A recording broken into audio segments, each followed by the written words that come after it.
Di era baru, bukan lagi otak kiri yang dominan, tapi kreativitas dari cara berpikir yang berbeda. Ini tentang a whole new mind dan kekuatan otak kanan. Perhatiin ini. Pernah nggak sih ngerasa kalau cuma ngandelin logika sama analisis aja tuh kayaknya udah nggak cukup lagi? Nah, dalam pembahasan kita tentang buku fenomenal Daniel Pink, A Whole New Mind, kita bakal cari tahu kenapa masa depan itu bukan lagi punya para analis, tapi justru punya para seniman, para penemu, dan para perawat. Ini tuh pergeseran yang besar banget dan kita akan bedah bareng-bareng. Coba deh bayangin sebuah timbangan. Selama puluhan tahun, dunia kita tuh muji-muji banget sisi kirinya. Cara berpikir yang logis, lurus, kayak komputer. Tapi sekarang, timbangan itu lagi bergeser drastis. Kemampuan yang dulu mungkin kita anggap remeh, kayak kreativitas, empati, atau kemampuan ngelihat gambaran besar, sekarang malah jadi kekuatan utama. Oke, sebelum kita ngomongin masa depan, kita harus lihat dulu kita ini datang dari mana. Kita tuh udah hidup di era informasi, sebuah zaman yang didominasi sama para pemikir arahan kiri. Mereka lah para programmer, pengacara, akuntan, para pekerja informasi yang jago banget mikir secara logis dan analitis. Familiar nggak sama tes kayak gini? Seluruh sistem pendidikan dan jenjang karir kita itu dibangun di atas tes-tes yang hampir seluruhnya cuma ngukur kemampuan otak kiri. Pink nyebutnya as etiokrasi, sebuah dunia di mana kalau nilai kamu tinggi, itu udah kayak tiket emas menuju sukses. Nah, satu pertanyaan ini yang ngubah segalanya. Gimana kalau ternyata skill yang bikin kita sukses sampai sekarang justru nggak bisa bawa kita ke tujuan berikutnya? Fondasi dunia kerja yang kita kenal itu lagi goyang. Terus, yang bikin penasaran kan, kenapa semua ini bisa terjadi? Daniel Pink mengidentifikasi ada 3 kekuatan raksasa dalam ekonomi dan sosial yang mendorong perubahan ini, yang dia sebut sebagai 3A. Anggap aja ini 3 gempa besar. Pertama, keberlimpahan, yang mengubah fokus kita dari butuh jadi pengen. Kedua, Asia, yang mengubah peta global untuk pekerjaan-pekerjaan kantoran. Dan ketiga, otomatisasi, yang mengambil alih semua tugas yang sifatnya rutin.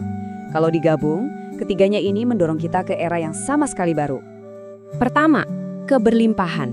Coba pikirin ini deh.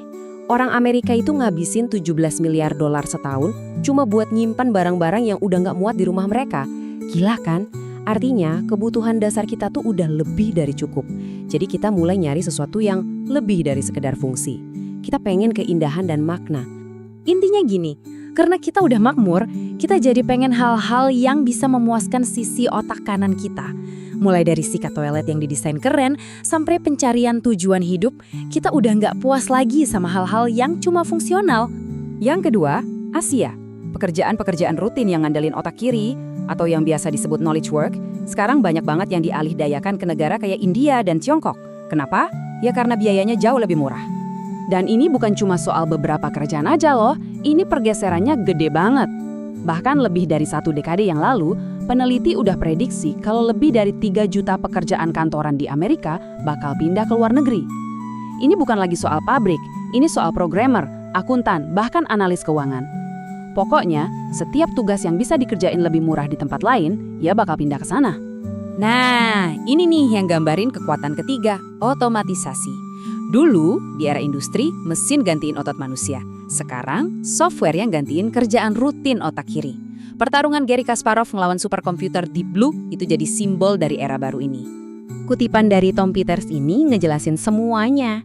Coba dipikirin tugas-tugas yang ngikutin pola atau skrip, nyiapin laporan pajak, ngecek dokumen hukum, atau bahkan bikin diagnosis medis sederhana.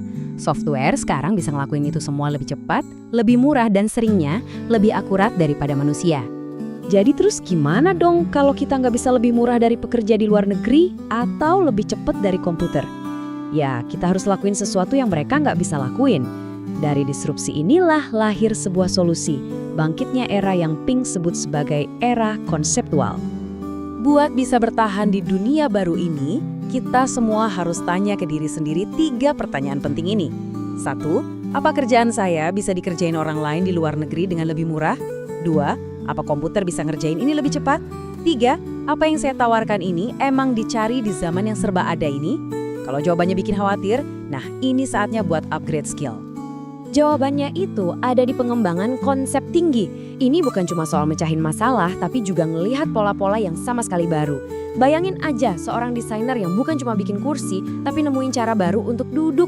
Nah, kreativitas kayak gitu tuh yang nggak bisa diotomatisasi. Dan kita juga butuh yang namanya sentuhan tinggi. Contohnya perawat hebat yang nggak cuma nyuntik, tapi juga bisa ngerasain kecemasan pasien dan nenangin mereka. Kemampuan buat berempati dan ngebangun hubungan inilah yang bikin kita tetap jadi manusia dan gak tergantikan di dunia mesin. Dulu kan, simbol kesuksesan di dunia bisnis itu gelar MBA yang fokus banget sama spreadsheet dan analisis. Tiba-tiba, gelar itu dapat tantangan yang gak terduga. Yaitu gelar Master of Fine Arts atau Magister Seni Rupa. No, kok bisa? Karena perusahaan-perusahaan sekarang sadar di pasar yang udah penuh sesak, yang bikin beda itu ya kemampuan artistik dan kreatif. Oke, terus gimana caranya kita ngelatih cara mikir yang baru ini? Nah, Pink nawarin semacam toolkit praktis yang isinya 6 indera penting yang berorientasi ke otak kanan. Ini dia 6 skill penting yang harus kita kuasai. Bukan cuma fungsi, tapi desain biar sesuatu jadi indah dan gampang dipakai. Bukan cuma argumen, tapi cerita buat ngubah data jadi narasi yang meyakinkan. Bukan cuma fokus, tapi simfoni buat ngelihat potongan-potongan kecil dan nyatuinnya jadi sesuatu yang baru. Bukan cuma logika, tapi empati buat ngerasain apa yang orang lain rasain. Bukan cuma serius, tapi bermain, karena dari tawa dan main-main, inovasi bisa lahir. Dan terakhir, bukan cuma ngumpulin harta, tapi arti buat ngejar hidup yang punya tujuan. Inilah kunci sukses di masa depan. Dan biar jelas ya, ini bukan berarti kita harus buang logika dan analisis jauh-jauh. Bukan, ini soal ningkatin kemampuan kita. Kunci utama di era konseptual ini adalah ngegabungin seluruh pikiran kita, mengkawinkan analisis tajam otak kiri dengan kreativitas dan empati dari otak kanan. Site ini ngerangkum perjalanan sejarah kita yang luar biasa, dari era pertanian dan industri, lalu era informasi, sampai sekarang kita masuk ke era konseptual. Setiap era tuh nuntut cara berpikir yang beda-beda. Kutipan langsung dari Daniel Pink ini benar-benar nangkap inti dari semuanya. Tipe pemikir yang barulah yang bakal nentuin masa depan. Mereka bukan lagi sekedar pemecah masalah, tapi pembuat makna. Dan semua ini akhirnya balik lagi ke kita dengan satu pertanyaan. Dunia udah berubah. Pertanyaannya bukan jika, tapi bagaimana kita bakal beradaptasi. Jadi, sudah siapkah cara berpikir Anda buat nggak cuma bertahan, tapi juga berkembang pesat di era yang baru ini? 1 like itu tanda setuju, 1 share itu tanda peduli, dan 1 subscribe itu tanda kamu siap naik level. Dapatkan free ebook tentang bisnis dan pengembangan diri. Komen mau, nanti akan saya kirim linknya.